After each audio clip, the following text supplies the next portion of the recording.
So the run type that we're using here is a gear roll-on, and that's just the way I do it. There might be other ways, there might be better ways. And as you can see, for this car specifically, these numbers are not the same. So it's like 84 here. Actually, let's just get you the right numbers real fast. If you're ever wondering, you know, say you set up a dyno one way and then you try something different, you can go right here and you can set the values that you used on the previous runs. So on this run specifically, we are using 85, and then 80, 50, and 40. And then our mile per hour was 130, 60, 30, and 0. It's actually funny, it's the preset stuff. So this is exactly what our load looks like. And you know, when you turn the dynos on, as soon as you turn them on, if the dynos are not humming extremely loud, then you know either your dynos are not on or the load's not being commanded or something stupid. So make sure that before you do a trans brake release, the dynos start to hum. And let me go ahead and turn my dynos on. I only have one plugged in, so I'll just turn on the primary unit. And I just want you guys to be able to hear the sound that these things should be making before you release the trans brake. So give me 1 minute. I'm not sure the camera can pick up the slight hum that they're already making, but we're gonna go ahead and press next. Gear ratio is how I pick up the RPM pickup for all these runs. Next and next. There's gonna be no hold to start. I don't use feed forward control or none of that stuff. So you press finish. And now you can hear the dyno is humming pretty loud, pretty aggressively. And you can see on the screen here that the dyno is at 85.3% load. And that's all good stuff. So then you're gonna go ahead and press go. As soon as you press go, I usually put the controller down. I get on trans brake, boom, pops, bangs, blah, blah, blah, let go. And then it doesn't matter what time that this is actually at, it's not a big deal. And I'll go ahead and show you that. So we end the run by pressing the green button and then pressing stop. I got my dyno controller messed up a little bit because I was making some tutorial videos. And this is another good point. Never have a 0 horsepower or 0 torque run.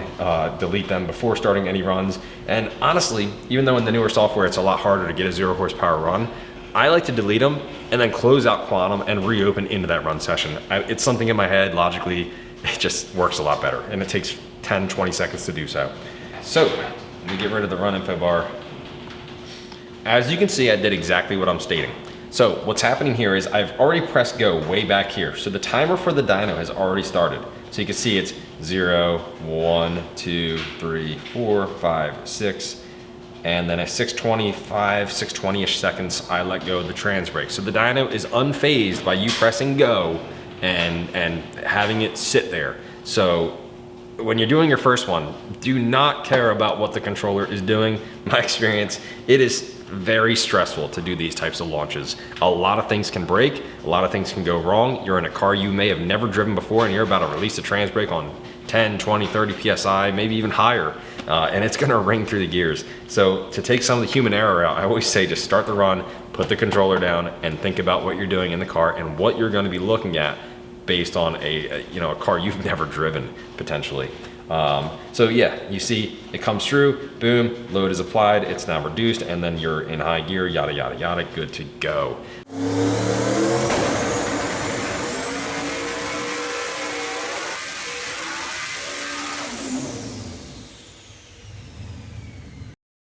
All right, guys, so as I was editing the video, I realized that I forgot to add one thing to this the video here. It's mostly about why the Fox body in the clip kind of stuck the RPM. And as long as you're looking at time-based here, you'll see exactly why that is. So PAU commanded is 85%, and we let off the trans brake right here. The car is accelerating in this area, and then it hits a brick wall. This brick wall is why this torque value is inflated a bit right here, because this area should never be flat right here. It should have looked more something like this. Let's see. Try to draw a line here on paint. Should look more like that, maybe even a little bit less. But this area right here is telling us that we have too much load here and the car is not able to get by it. Luckily, this is a turbo car, so what probably had happened was it treated this area more like a hold to start. So it hit a brick wall, your turbine speed increased because now we're just flowing exhaust gas through this thing, and then it finally made enough boost to where it could power through this load area, which is about here. Let me get rid of some of these arrows, which is about here. And now you see the car starts to take off, and there's a little strange hump here. You can't really tell because of how thick the lines are, but there's probably like a 40 horsepower hump right there. And then the RPM and the torque graph level out. So even though it's a very small thing, I just wanted to kind of break down this little error that I made when doing this. That way, visually, you can kind of tell when there's too much load somewhere. So again, there's too much load in this flat spot here, and that you can hear in the video, and hopefully this kind of helps. Up a little bit further. So how do I know how much load to apply? Really, I don't. But what I tell people is start out a little bit lighter than you think. And the reason why I say that down low is because, I'm starting at 80% load down low, which is quite a bit. Granted, in first gear, there's some multiplication going on through the transmission, the rear gear ratio and all that stuff. But it's better to start out lighter than it is to start out too heavy, because if you start out too heavy with load and the car comes off the trans brake and the rear tire is not spinning, that's a problem. And the car won't really tell you that. The suspension will lift, but the actual axle is not moving. And you'll hurt something very quickly. So the reason why I say start out low is because these cars go to the track all the time. What do they do when they come off trans brake, miss the tune-up at the track, and they knock the tire? It's really, in my opinion, not too much different. So I always say start with like a 40% load, anything making over 600-700 horsepower, and then as you wish, you can try to ramp up the load. But again, so we're ramping in load, and you see first gear change is about right here. So you can see a little hump in the graph. So that's 1 going into 2, and when we do that, we're losing multiplication through the transmission. So the torque value is getting reduced effectively. So to combat that, we also need to reduce the amount of load or retard on the dyno that we have as well. Because there will get to a point where you're making so little torque that the dyno does not want to spin. So you reduce that load, you keep reducing, and then up here, you can see I short shifted probably. A lot of guys make this out to be like it's really easy.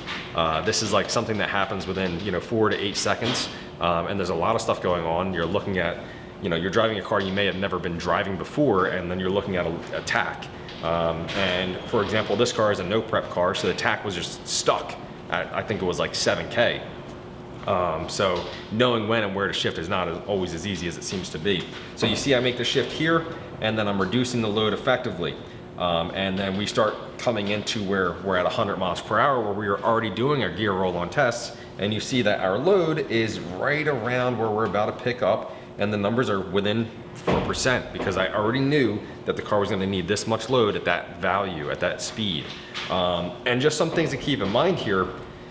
When you're setting this run style up, the dyno does not know what RPM you are at, and you should not be using an RPM pickup to do this, in my opinion, because the moment you lose RPM pickup or the graph starts to get a little scatter in it, you're gonna lose your load, or it's going to revert back to a value that you don't want. So